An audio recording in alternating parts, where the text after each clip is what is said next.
What if I told you that a writer can make you see something that may not even be clear? Or even real? An island that looks like a cloud that feels like a bird, a place that might not even exist. That is the power of descriptive prose. Welcome back! I'm Areej from 5 Sparks YouTube channel, making 5-minute videos on English literature in simplified English. Today we continue Chapter 7 from Poetry and Prose Appreciation for overseas students. If you don't know much about prose, then check video 1. We introduced the 3 types of prose. In video 2, we explored the first type, narrative prose, writing that tells a story. And today, we focus on the second type, descriptive prose. It is a writing that describes scenes, objects, people, or even feelings in such a way that we can imagine them vividly. In good descriptive writing, the author paints with words just like an artist paints a landscape or a portrait. Now here's the key difference from narrative prose. In narrative prose, description supports the story.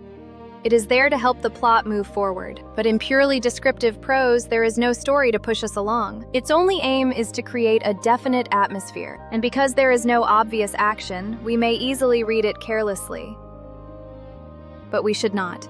Because descriptive prose is carefully constructed. Every word matters. Let us look at a short passage from the novel South Wind by Norman Douglas. In this passage, the island of Nepenthe is seen from a distance. The writer describes it as a silvery speck, a cloud, a snowy seabird, an apparition. The island is surrounded by mist. Its outlines are unclear. The viewer even begins to doubt whether it is truly an island. Now pause and think. What picture is now formed in your mind?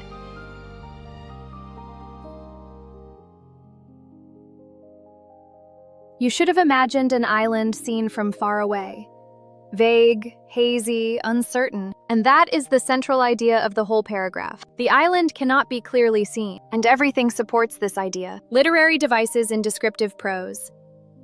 There are 3 important devices used here: unity, description, and association. Number 1, unity.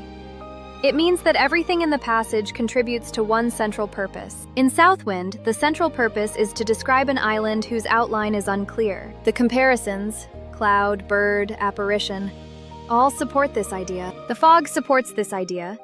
Even the opening and final sentences connect. The island is compared to a cloud at the beginning and again at the end.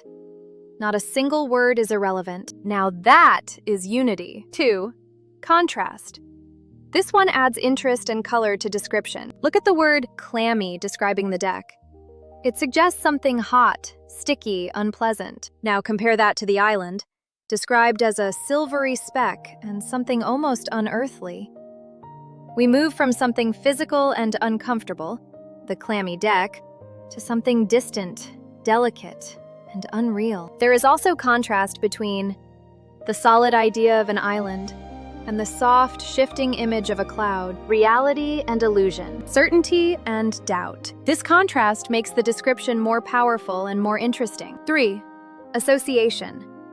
It happens when a writer describes one thing by connecting it to another. In this passage, the island is not directly described in detail. Instead, it reminds the writer of other things. First, a cloud, then an apparition, then a seabird, finally, again a cloud. This is indirect description. But remember, the writer is not really describing a cloud or a bird, he is describing the island.